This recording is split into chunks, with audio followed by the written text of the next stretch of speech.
My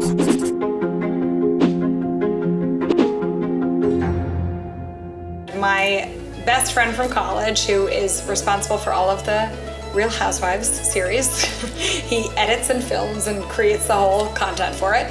And Michael was like, you need a video. You need to look like a reality star. So Michael came with me to Fashion Week, filmed me, talked just like this, why are you creating a curling iron? What's the purpose? Who is it for? And I was like, it's for moms and lawyers and teachers and women everywhere so that they can feel like a celebrity. We ended up taking those 2 prototypes, Michael's video, and going to that meeting with the QVC buyers. I remember the woman, she was the head of buying and she had short hair.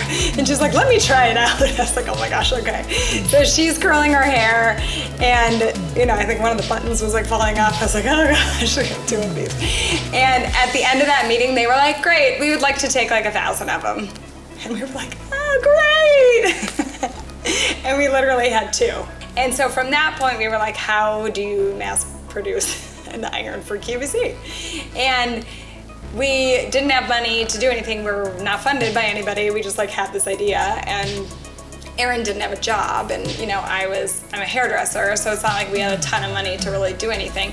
So we were like, well, I said every flat iron, every blow dryer I've ever used that's better than every other one says made in Korea. So, maybe you should just fly to Korea. And Aaron's like, great, I'm gonna book a flight. I'm going to Korea. And I was like, well, I'm really pregnant, so I can't go, but we can Skype. So Erin got on a flight, went to Korea. She made all these meetings. She was like, I'm gonna find people that have done this before, that know what they're doing or whatever. And she met with a ton of people. I think she had some pushback from people that thought she was, maybe Aaron could be a guy's name. So I think there's a lot of welcome Mr. Aaron Potempa. And she went through a lot of people, and she ended up finding a family that actually had previously made an iron for a Korean celebrity hairdresser who was on the Hyundai Home Shopping Network. So they were like, we know what you want. We know, it was just kind of amazing, and the timing. So every night we Skyped and we talked about it, and she was like, I think we found somebody who could, help us and do this. So from that moment on, we still controlled and owned everything. Aaron applied for all the patents.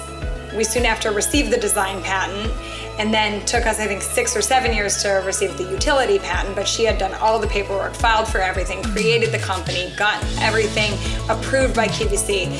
Even up until we got our air date and we were ready to go on QVC, there's all these extra things you have to do to be able to sell a product on QVC, including the Underwriters Laboratory and the ETL. And this is one of our biggest hurdles. Was I remember it was the holidays, and we were so stressed because we were going on QVC in a couple weeks and we couldn't get it approved by the ETL. And we ended up figuring out the reason we couldn't get approved is because I made an internal custom heater. So every single curling iron in the world uses the same standard 4-inch heater from China. We designed an internal custom heater, and they had never seen that before. So they didn't have the machine at the ETL to test for our internal custom heater. So every curling iron, even if the rod is longer, every curling iron in the world uses the same standard 4-inch heater from China. And we designed a 6.5-inch internal custom heater. And being that being a hairdresser, I was like, no, it has to have that. Because it's you kind of believe everything you hear in marketing. But for me, I was like, no, it has to be actually 450 degrees. It has to have that internal custom heater. So we ended up stalking a kid on Facebook that worked there over the holidays. And we were like, do you work at this ETL factory that tests products? And the kid, we were like, we found his fan page. We found all this stuff about him.